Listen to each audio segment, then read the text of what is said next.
प्रकाश धीवा जिनकी एक्सीडेंट में डेथ हो गई थी, उसके बाद उनको न्याय दिलाने के लिए आमजन उनके परिजनों के साथ में यहाँ धरने पर बैठे थे। उनको बुरी तरह से पीटा गया और उसके बाद में 5 दिन बाद में जो मुकदमा दर्ज इन्होंने किया, और वो भी संगीन धाराओं में, ये वर्तमान जो ये भाजपा की सरकार है, इसका जो नुमाइंदा है, इसके दबाव से श्री सीमेंट पर प्रेशर बनाया गया, पुलिस के द्वारा प्रेशर बनाया गया और उससे मुकदमा दर्ज करवाया गया। और निर्दोष जो बेचारे लोग थे वो सिर्फ उनके परिजनों के साथ सपोर्ट में खड़े थे, और उन लोगों के ऊपर संगीन धारा है, जिसका पूरे नवलगढ़ के बच्चे को पता है कि किस तरह की तानाशाही यहाँ पे चल रही है, दादागिरी यहाँ पे चल रही है। आमजन में एक विश्वास होना चाहिए था, जो आमजन में भय हो गया, और जो अपराध प्रवृत्ति के लोग हैं उनके अंदर पुलिस का एक इकबाल हो गया, पुलिस को वो लोग भगवान मानने लग गए। आमजन है वो बेचारा थाने में जाने से 10 बार सोचता है। मैं आपके माध्यम से श्री सीमेंट वालों को भी कहना चाहता हूँ, श्री सीमेंट का गोठला का आपका रोटी का नाता है। राजनीति के अंदर उतार चढ़ाव आते रहते हैं। एक ही एक्सीडेंटल एमएलए आ गया भूलवश, इसकी बातों में मत आइए। ये आम जनता ही है जिन्होंने, किसानों ने अपनी बेशकीमती ज़मीन आपको दी है और आप यहाँ पे अपना प्लांट लगाने में कामयाब हो पाए हो। वरना अब क्या है कि एक आपको देख लिया ना, अब दूसरे प्लांट ही आ जाए तो बता देना मेरे को, दूसरा कोई नहीं। अब किसान सब ने देख चुके कि यहाँ पे स्थितियाँ क्या हैं। तो ये जो व्यक्ति है, जो मैं कह रहा हूँ, जो आज़ादी के बाद ये बार बार कहते हैं बीजेपी वाले कि कमल का फूल खिला है, कमल का फूल नहीं खिला, कमल का फूल खिल गया है। ऐसा फूल जिसको डफोड़ संग जिसको कह सकते हैं, और इस तरह से वो लोगों के अंदर भय पैदा कर रहा है।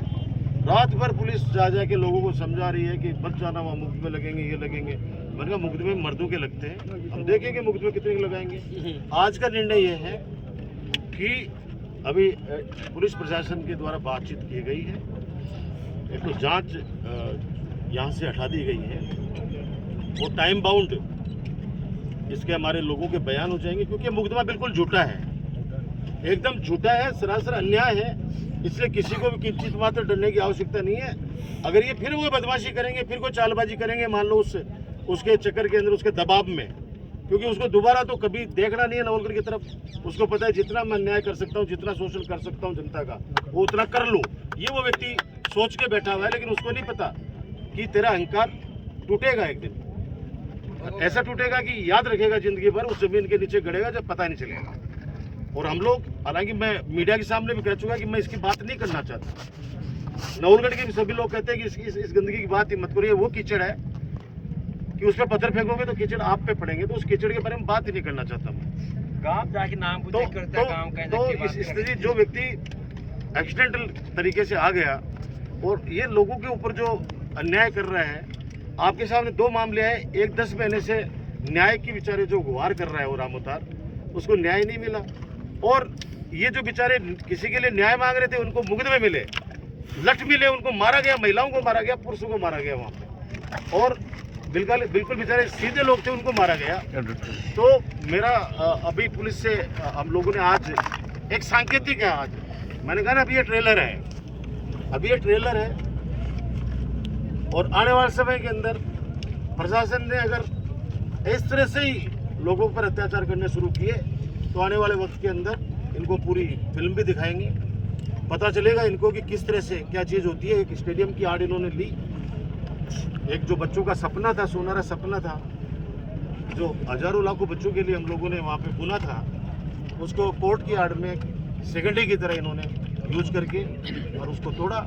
लेकिन गलतफहमी में नहीं है प्रशासन, गलतफहमी बिल्कुल नहीं पाले प्रशासन। नवलगढ़ की जनता, हम लोग कोई डरने वाले नहीं है, न आपके मुकदमों से, न आपके लट्टों से। संघर्ष करके आगे आए हैं। आप इसमें तुरंत इनको जल्दी, जितना, क्योंकि मुकदमा इन्होंने दर्ज कर लिया जो नाजायज किया, करना ही नहीं चाहिए था, संगीन धाराओं वो 5 दिन बाद, लेकिन फिर भी इन्होंने समय मांगा है कि हमें इतना वक्त दो। दोनों पक्ष के बयान होके, और मैं 100% विश्वास दिलाता हूँ प्रशासन के माध्यम से, जो मुझे बात कही गई है कि न्याय होगा, और 100% न्याय होगा। और फिर लगेगा अपने को न्याय हो रहा है, भाई घोड़ा भाई मैदान कोई अपने किराए की तो लाने की आवश्यकता नहीं है, इसलिए आप निश्चिंत रहें। और जो भी मुकदमे किसी को डरने की आवश्यकता नहीं, घर पे रहें आराम से, भैया घर पे जाएं। इनको जब बयान आए तब बयान आराम से दे देना, बैठ के वकील साहब अपना तैयार कर देंगे और वो अपने बातें रख देना। और मैं अब फिर आपको कह रहा हूँ, फिर सिटी सीमेंट को कहना चाहता हूँ, प्लीज़ मत आओ इनके बातों में। ये जनता है, अगर ज़्यादा करोगे तो फिर हम आज यहाँ बैठे, कल आपके द्वार पे भी आएंगे। आज फिर कह रहा हूँ, हाथ जोड़ की विनती है, मान जाओ, मत दादागिरी करो, मत दादागिरी करो। मैं फिर हाथ जोड़ के विनती करता हूँ, मत करो दादागिरी, मत करो। ये जनता है, इन्होंने तुम्हें बसाया है, तो उजाड़ना भी जानते हैं। हम लोग अभी हैं, गए नहीं है कहीं पे। राजनीति में उतार चढ़ाव चलते रहते हैं, लोग यही हैं और यहीं रहेंगे। और आप कम से कम इस गंवार की बातों में मत आइए और जनता पे अन्याय मत कीजिए। धन्यवाद। जय हिंद, जय भारत।